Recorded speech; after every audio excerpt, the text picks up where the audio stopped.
Hello everyone, स्वागत है आपका आपके यूट्यूब चैनल में। तो आज हम करेंगे एक्सरसाइज 8.1 ऑफ क्लास 7। सबसे पहले है इसमें पहला क्वेश्चन है what is question, find the ratio. Find the ratio, ratio कैसे फाइंड आउट करनी है। रेशो के लिए सबसे पहले आपको ये आना चाहिए कि unit should be same. First of all unit should be same. जब भी आपने किसी की भी रेशो निकालनी है तो पहला स्टेप ये याद रखिएगा कि आपको क्या करना है, यूनिट सेम रखनी है। सबसे पहले यहाँ पे ये देखो क्या है, ₹5 to 50 पैसा। अब 5 रुपए की रेशो निकालनी है किसके साथ, 50 पैसा के साथ। तो नाउ फर्स्ट ऑफ ऑल इस रुपीस को आप क्या बना दो, या तो पैसे बना दो या इन पैसे को क्या बना दो, रुपीस बना दो। देखो इसको मैं रुपीस में बनाऊंगा तो क्या होगा, क्या होगा, तो ये डेसिमल में आ जाएगा। डेसिमल में थोड़ी सी कैलकुलेशन आपको टिपिकल लगेगी, तो इसका मतलब आपको क्या करना चाहिए, इसको किसमें चेंज कर दो, पैसे में चेंज कर दो। तो नाउ ये रुपीस है तो 5 रुपीस, आपको पता है वन रुपीज इक्वल टू क्या होता है, 100 पैसा। तो अगर हमने रुपीस को पैसे में चेंज करना है तो क्या करोगे, मल्टीप्लाई किसके साथ, 100 के साथ। तो नाउ 5 into 100 करोगे तो 500 पैसे हो जाएंगे। 500 to 50 पैसा है ना, यहाँ पे ये क्या है 50 पैसा। अब सबसे पहले 500 है तो 500 आप ऊपर लिखोगे, 500 लिख के अब नीचे क्या लिख दोगे, ये 50 पैसा। तो 50 पैसा यहाँ पे लिख दो, जीरो के साथ जीरो क्या कर दो, कैंसिल। इस बात का ध्यान रखना जो पहले लिखा है वो न्यूमिनेटर में लिखना है और जो बाद में लिखा है वो डिनोमिनेटर में आप लिखोगे। तो नाउ ये कैंसिल हो गया, 5 1 जा 5, 5 10 जा, तो ये क्या हो गया 10/1। तो ये क्या रेशो आ गई जी, 10:1। इसका क्या आ गया जी, आंसर आ गया हमारे पास। अब ऐसी 15 kg किलोग्राम टू 210 ग्राम, हमें पता है 1 kg इज इक्वल टू क्या होता है 1000 ग्राम। तो आप क्या करोगे, 15 को किस में चेंज कर दो, ग्राम्स में चेंज कर दो। तो ये क्या हो जाएगा 15,000 टू 210 ग्राम। तो अब ये क्या आ जाएगा 15,000 अपॉन 210 ग्राम। जीरो के साथ जीरो कैंसिल कर दो। अब देखो ये कौन से टेबल के साथ कैंसिल हो सकता है, 3 के साथ। 3 7 जा 3 5 जा 15 0 0। तो ये क्या आ जाएगा 500/7। तो क्या रेशो आ गई जी, 500:7 आ गई। तो ये थे हमारे 2 parts. Now will do third and fourth part.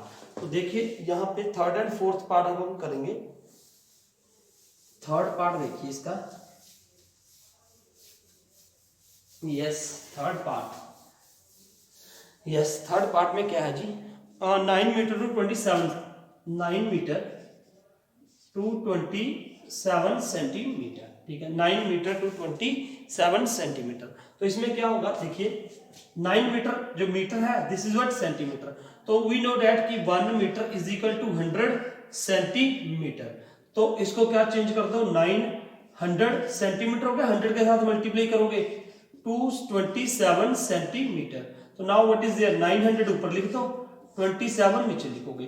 तो 9 के टेबल के साथ ये कैंसिल हो गया, 9 3 जा 9 1 जा 900। तो ये क्या आ गया 100/3। तो ये रेशो क्या आ गई 100:3, ठीक है।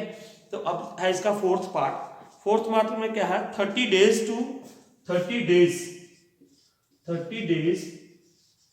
To that is what 36 hours, 36 hours. अब ये डेज है ये आवर्स है, तो आप इन डेज को क्या कर दो, चेंज कर दो डेज को, क्योंकि यार इसको चेंज करोगे डेज में तो थोड़ा फिर भी प्रॉब्लम आएगी हमें डेसिमल की ना। तो आप क्या कर दो, बड़ी यूनिट को हमेशा, जैसे ये बड़ी यूनिट है, डेज ज्यादा होते हैं, आवर्स छोटी यूनिट है, तो इसको चेंज कर दो आप आवर्स में। तो हमें पता है 1 डे इज इक्वल टू क्या होता है, 1 day is equal to 1 day is equal to 24 hours, ठीक है। 1 day is equal to 24 hours. तो अब 30 into 24, तो ये क्या हो जाएगा 24 3 72, 720 आवर्स है ना। तो ये क्या हो गए 720 36। अब 720/36। तो अब ये 36 के टेबल में मैं कैंसिल कर रहा हूँ सीधा, 36 1 जा 36, 36 2 जा 72 0। तो ये क्या आ गया जी 20/1, दैट इज व्हाट 20:1। ये आपका आंसर आ गया, ठीक है। तो अब हम करेंगे इसका सेकंड सम। सेकंड सम में भी कुछ नहीं है, बहुत आसान है ये दोनों सवाल, वेरी इजी। तो अब देखिए सेकंड सम, सेकंड सम क्या है, एज अ यूनिटरी मेथड है ना, यूनिटरी मेथड। तो सेकंड भी और थर्ड भी यूनिटरी मेथड के साथ होंगे। तो let us see, in a computer lab there are 3 computers for every 6 students. 3 computers, कितने, 3 कंप्यूटर्स हैं, कितने स्टूडेंट्स के लिए, 6 स्टूडेंट्स के लिए, 6 स्टूडेंट्स के लिए, है ना। तो how many computers will be needed for 24 students. तो 24 स्टूडेंट्स के लिए कितने कंप्यूटर्स होने चाहिए। तो आप ये देख लो, सबसे पहले देखो, आपने कंप्यूटर्स निकाल लिया, तो सबसे पहले आप लिखो 6 स्टूडेंट्स रिक्वायर्ड या नीडेड लिख दो, required is equal to 3 computers, 3 computers, है ना। अब 1 स्टूडेंट रिक्वायर्ड, अब यहां पे क्या लिख दोगे, 1 स्टूडेंट, 6 स्टूडेंट्स रिक्वायर्ड कंप्यूटर्स लिख देना है ना, मैं 6 स्टूडेंट्स रिक्वायर्ड, यहाँ पे ये लिखो 6 students required is equal to 3 computers, 1 student required is equal to कितने, एक स्टूडेंट को कितना आएगा, देखो देखो ध्यान से देखो, 3/6। अरे यार डिवाइड करने हैं ना, मैंने कंप्यूटर एक तरह से मान लो कोई भी चीज है, मैंने डिवाइड करनी है, 3 कंप्यूटर्स है, कितने स्टूडेंट में डिवाइड करने हैं, 3 में, 3/6 कर दिया। अब ये क्या आ जाएगा कि एक स्टूडेंट को कितना कंप्यूटर आएगा, कितना पार्ट कंप्यूटर का है, मतलब कितने कंप्यूटर्स आएंगे। उसके बाद यहाँ पे क्या लिख दोगे, 24 स्टूडेंट्स रिक्वायर्ड, हाउ मेनी, 3/6। ये क्या था, एक स्टूडेंट को कितना कंप्यूटर मिलेगा, है ना, एक स्टूडेंट को। अब 24 को, तो यहाँ पे आप 24 कर दो, तो ये क्या हो जाएगा, 6 4 24, 4 3 12। तो कितने कंप्यूटर्स चाहिए, 12 कंप्यूटर्स चाहिए, कितने स्टूडेंट्स के लिए, 24 स्टूडेंट्स के लिए। ठीक, आप इसको रेशो से भी निकाल सकते थे, आप इसको किस में निकाल सकते हो, रेशो में भी निकाल सकते हो। देखो ध्यान से, अगर 3 कंप्यूटर्स हैं, देखो ध्यान से, 3 कंप्यूटर्स और हाउ मेनी स्टूडेंट्स, 6 स्टूडेंट्स, है ना, 3 कंप्यूटर्स और 6 स्टूडेंट्स। अब मैंने यहाँ पे क्या करना था, देखो ध्यान से, 24 करना था ना, 24 मतलब ये क्या है, 3 कंप्यूटर्स 6 स्टूडेंट्स, है ना, ये भी आप कंसेप्ट ध्यान में रखो, 3 स्टूडेंट्स 6 कंप्यूटर्स। अब यहाँ पे कितने स्टूडेंट्स चाहिए मुझे, 24 स्टूडेंट्स, तो मैं 4 के साथ मल्टीप्लाई कर रहा हूं। अब ये इसका रेशो का मतलब ये है, अगर यहाँ पे 4 के साथ मल्टीप्लाई करोगे तो यहाँ पे भी करना पड़ेगा, 4 6 24, 4 3 12। तो इसका मतलब क्या आ गया, तो अगर 3 स्टूडेंट्स हैं तो 6 कंप्यूटर हैं, याद रखना, अगर 3 कंप्यूटर्स हैं तो 6 स्टूडेंट्स, और अगर 24 स्टूडेंट्स हैं तो 12 कंप्यूटर्स। ठीक है, ऐसे आप कुछ भी निकाल सकते हो, ऐसे रेशो से भी, है ना। हम रेशो का कंसेप्ट कर रहे थे, इसलिए मैंने रेशो का कंसेप्ट भी आपको बता दिया यहाँ पे। ठीक है, तो नेक्स्ट देखते हैं अब हम इसका थर्ड सम पढ़ेंगे। थर्ड सम भी आसान है, थर्ड सम ध्यान से देखना, एकदम ध्यान से। थर्ड सम देखिए,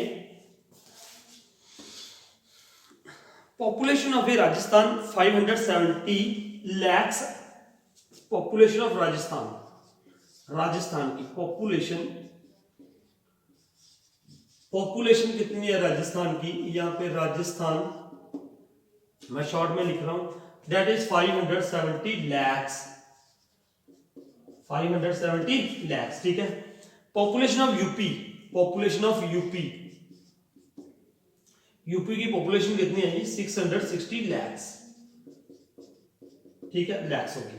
अब एरिया ऑफ राजस्थान, अब एरिया ऑफ राजस्थान, है ना, अब मैं यहां पे ना इसको ऐसे लिखता हूं, चलो यहां पे लिख रहा हूं एरिया,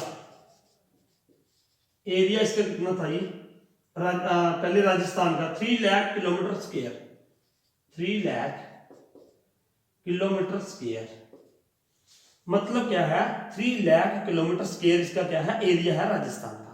एरिया ऑफ यूपी कितना है जी, एरिया ऑफ यूपी 2 लाख पर किलोमीटर स्क्वायर, ये है ना। अब करना क्या है, how many people are there per kilometre square in both these states, दोनों स्टेट्स में आपने ये निकालना है कि 1 किलोमीटर में कितने पॉपुलेशन है, 1 किलोमीटर में how many peoples are there, कितने पीपल्स रहते हैं, कितने आदमी रहते हैं 1 किलोमीटर स्क्वायर में। तो देखिए सबसे पहले पॉपुलेशन ऑफ राजस्थान, है ना, 570 lakhs है, और एरिया कितना है, 3 लाख किलोमीटर स्क्वायर। सिंपल सी बात यार, सिंपल सी बात। आप क्या कर दो, हमें क्या लिखना है, देखो ध्यान से देखो, फिर वही बात पहले, है ना, पॉपुलेशन आप क्या लिखोगे यहाँ पे, पॉपुलेशन, पॉपुलेशन पहले मैं इसकी निकाल रहा हूं राजस्थान की पॉपुलेशन, पॉपुलेशन ऑफ राजस्थान। या आप ये लिख दो ना, ये लिख दो आप, क्या लिखोगे, हमें ये निकालना है, सिंपल सी भाषा में लिख दो आप। देखो यार टोटल जो पॉपुलेशन है वो 570 लाख है और जो एरिया है वो कितना है 3 लाख किलोमीटर स्क्वायर है। एरिया कितना है 3 लाख किलोमीटर स्क्वायर है। अब हमें निकालना है 1 किलोमीटर स्क्वायर में कितने रहते हैं। 3 लाख किलोमीटर स्क्वायर में पॉपुलेशन देखो लिव्स इन 3 लाख किलो, पूरा आप खुद आप लिख लो, population lives in 3 lakh kilometre square is equal to 570 lakhs, 570 lakhs। ये कितने में 3 लाख किलोमीटर स्क्वायर में। अब अगर मैं यहां पे 1 किलोमीटर स्क्वायर में निकालना चाहता हूं 1 किलोमीटर स्क्वायर में, तो मैं क्या कर दूंगा 570 divided by 570 lakhs divided by 3 lakhs। अब लैक्स के साथ लैक्स कैंसिल हो गया तो इसको मल्टीप्लाई डिवाइड कर दो, जो क्या आ जाएगा 3 1 जा 3 2 3 9 जा 0, तो ये क्या आ जाएगा 190 पीपल्स रह गए ना, 190 peoples lives in 1 kilometre square. बात समझ आ गया होगी मेरे ख्याल से आपको। सिंपल सी यार वही यूनिटरी मेथड लगा दिया मैंने। 3 किलोमीटर स्क्वायर है, कितने पीपल्स रहते हैं 570 lakhs। 1 किलोमीटर स्क्वायर में कितना होगा 570 लाख अपॉन 3 लाख। ठीक है, अब ऐसे ही आप यूपी की निकाल लो। यूपी में भी क्या था 2 लाख किलोमीटर स्क्वायर में, 2 लाख किलोमीटर स्क्वायर में कितने पीपल्स रहते थे 160 lakhs। ठीक है, तो 1 किलोमीटर स्क्वायर में निकालने अपने 1 किलोमीटर स्क्वायर में, तो क्या होगा 1660 लाख डिवाइडेड बाय 2 लाख। लाख के साथ लाख कैंसिल हो गया है ना, तो अब इसको डिवाइड कर दो, 2 8 जा 16, 2 3 जा 0, तो ये क्या आ जाएगा ये 2830। तो इसमें यूपी में देखो, अब यहाँ पे 1 किलोमीटर स्क्वायर में इतने आदमी रहते हैं, इतनी जनसंख्या रहती है, किसमें राजस्थान में 1 किलोमीटर स्क्वायर में 190 पीपल रहते हैं, और यहाँ पे 1 किलोमीटर स्क्वायर में कितने रहते हैं 830 पीपल्स रहते हैं। तो अब इसका सेकंड सम ये है कि which state is less populated.